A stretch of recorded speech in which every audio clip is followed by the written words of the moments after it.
Hello friends, आप सभी का हमारे यूट्यूब चैनल RJTCT में बहुत बहुत स्वागत है। आज हम लोग इस वीडियो में फाइंड करेंगे। चलिए, इस जो 11 नंबर क्वेश्चन है एक्सरसाइज 2.1 का, इसकी वैल्यू को फाइंड करेंगे। देखिए, क्वेश्चन है find the value of the following function, यानी कि जो आई थिंक क्वेश्चन है इसकी क्या होता है, वैल्यू को फाइंड करेंगे। देखिए, क्वेश्चन इस प्रकार का है, tan inverse 1 plus cos inverse minus 1/2 plus sine inverse minus 1/2। सबसे पहले सॉल्यूशन करेंगे तो क्या होगा, टेन इनवर्स यहाँ पे 1 रहेंगे। पहले माइनस वाला को क्या करेंगे, ब्रेक करेंगे। ओके, तो प्लस क्या हो जाएगा, कॉस इनवर्स माइनस एक्स। तो आपको पता है कॉस इनवर्स माइनस एक्स बराबर होता है आपका pi minus cos inverse x होगा। तो इस प्लेस में आपका हो जाएगा पाई माइनस क्या हो जाएगा, कॉस इनवर्स एक्स। मतलब एक्स जो है यहाँ पे नेगेटिव है, लेकिन यहाँ पे बनेगा पॉजिटिव, मतलब 1/2। फिर प्लस साइन इनवर्स माइनस 1/2। तो याद रखिए कि साइन इनवर्स अगर एंगल नेगेटिव रहे तो वो ब्रेक होकर आपका बनेगा माइनस साइन इनवर्स एक्स। तो यहाँ पे बनेगा आपका माइनस साइन इनवर्स 1/2। चलिए अब आगे बढ़ते, देखिए टेन इनवर्स, अब 1 का वैल्यू 10 के रूप में, तो 10 आपका पाई/4 हो जाएगा, यानी कि 45 डिग्री का मान कितना होता है, 10 45 डिग्री का मान आपको ऑन होता है।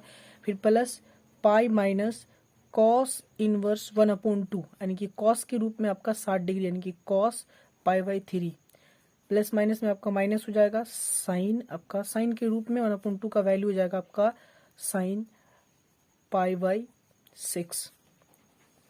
देखिए, तो यहाँ पे आपका देखिए ये आईटीएफ फंक्शन है और एटीएफ फंक्शन है, तो दोनों कैंसिल आउट हो जाएगा। यहाँ पे बचेगा आपका पाई/4, फिर प्लस आपका पाई।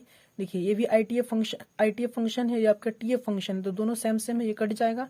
फिर बचेगा आपका पाई/3 माइनस, चलिए तो यहाँ पे आईटीएफ फंक्शन है। ओके, देन यहाँ पे आईटीएफ फंक्शन है, तो ये दोनों कैंसिल हो जाएगा और यहाँ पे बचेगा आपका 5/6। अब देखिए, अब इस प्रश्न को यानी इस एक्सप्रेशन को आप सिंप्लीफाई करेंगे तो 4 1 3 और 6 का लॉसा फाइंड करेंगे। तो 4 3 6 का लॉसा, तो पहले से 2 से कटिए, 2 दूनी 4, 3 रहेगा, फिर 3 दूनी आपका 6 बनेगा। अब 3 से जाएगा तो 2 रहा, 3 एकम 3, 3 एकम 3, तो आपका बनेगा 3 दूनी 6, उसके बाद आपका 6 दूनी 12।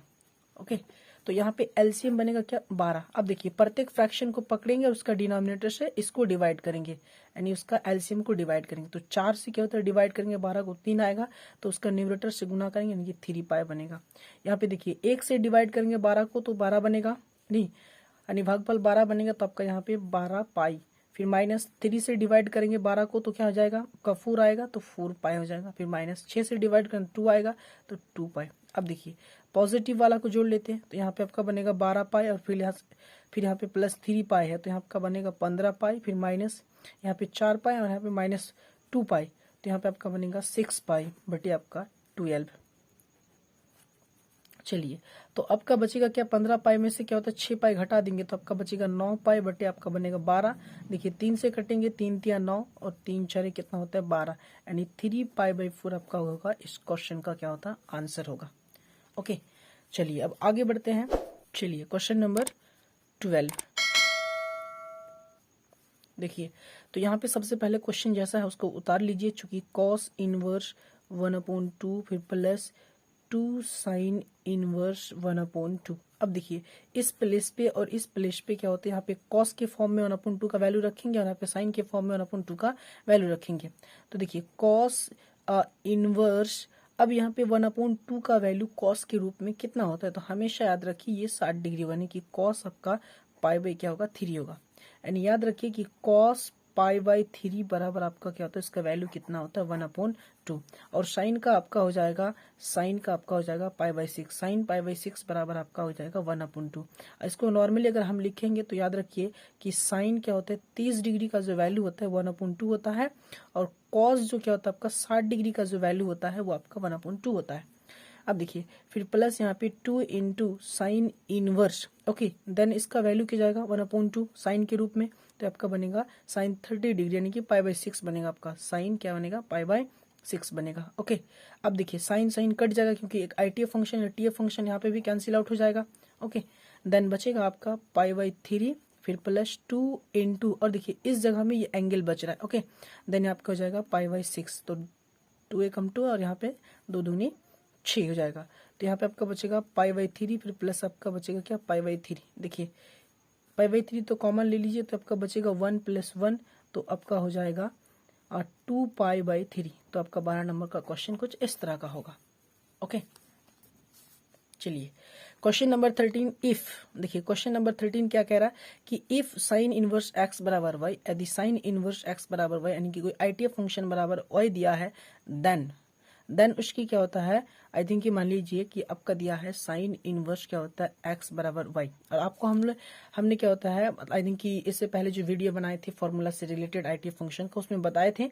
ओके, उसमें बताया था आपको कि साइन इनवर्स क्या होता है x बराबर, हम कुछ मान लेते हैं थीटा, देन x की अगर हम वैल्यू फाइंड करेंगे तो वो साइन थीटा होगा, ऐसे हम निकाल सकते हैं। ओके, तो देन यहाँ पे x अगर हम चाहते हैं निकालना तो साइन क्या हो जाएगा, y निकलेगा। ओके, साइन y निकलेगा। तो यहाँ पे क्या कर रहा है कि साइन इनवर्स x बराबर क्या होता है, y है, तब उसका क्या होता है, वैल्यू क्या होगा, यानी कि सिंपल से यहाँ पे याद रखिए y बराबर साइन इनवर्स x है, तो साइन इनवर्स x का रेंज क्या है उसको हमको यहाँ पे चेक करना है। देखिए 0 से बड़ा होगा, बराबर भी हो सकता है, यानी y का जो वैल्यू होगा, यानी रेंज जो होगा, y जो होगा वो कह रहा है y जो वैल्यू होगा वो 0 से बड़ा हो सकता है या फिर 0 के बराबर भी हो सकता है, और x से छोटा होगा और बराबर भी हो सकता है।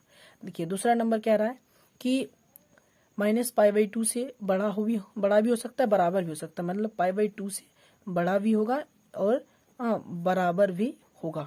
ओके, और फिर कह रहा है कि चलिए फिर कह रहा है कि मतलब आई थिंक कि y का जो वैल्यू होगा वो π/2 से क्या होता है, छोटा होगा, बराबर भी हो सकता है। तो ये क्वेश्चन नंबर बी आपका क्या होता है, क्वेश्चन नंबर 13 के लिए क्या होता है, करेक्ट क्या होता है, आंसर है। ओके, चलिए अब क्वेश्चन नंबर क्या है, 14। तो क्वेश्चन नंबर 14 क्या कह रहा है, चलिए इसको पहले हम सॉल्व करते हैं। इसका ऑप्शन दिया है कि tan inverse √3 - sec inverse -√2 is equal to, मतलब इसको अगर हम सिंप्लीफाई करते हैं, इसको अगर हम सॉल्व करते हैं, तो सॉल्व करने के बाद इन मतलब 4 ऑप्शन में से कौन सा ऑप्शन उसका करेक्ट आंसर है।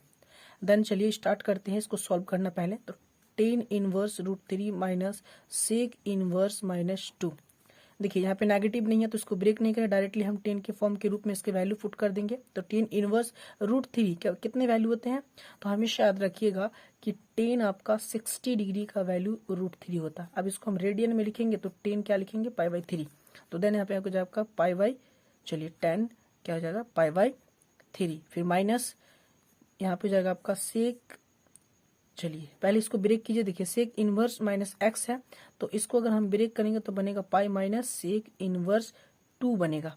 ओके, और एक लाइन बढ़ा देते हैं तो यहाँ पे बनेगा आपका tan इनवर्स 10 π/3 माइनस, चलिए पाई माइनस, अब यहाँ पे देखिए कि यहाँ पे शेक के फॉर्म में 2 का वैल्यू रखना है। तो हमेशा याद रखिए, देखिए कैसे याद रखना है कि आपको पता है कि कॉस क्या होता है आपका सर, 60 डिग्री का मान 1/2 होता है, और आपको फॉर्मूला पता है कि सेक थीटा बराबर होता है आपका सर कॉस थीटा।